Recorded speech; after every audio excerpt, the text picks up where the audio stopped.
In front of me is POCO M5, and today I would like to show you how you can manage auto brightness on this POCO device. First of all, you need to access Settings.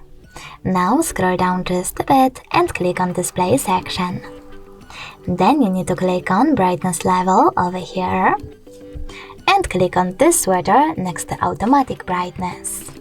As you can see, after that, Adaptive Brightness is now on. If you wish to turn it off, you need to click on the same Now Blue switcher. But you can always go into Tab menu instead and click on Auto Brightness icon over here. If it's blue, that means that Auto Brightness is enabled. If you wish to disable it, click on the same shortcut one more time. Thanks so much for watching. If you enjoyed this video, don't forget to leave a like, comment and subscribe. Bye!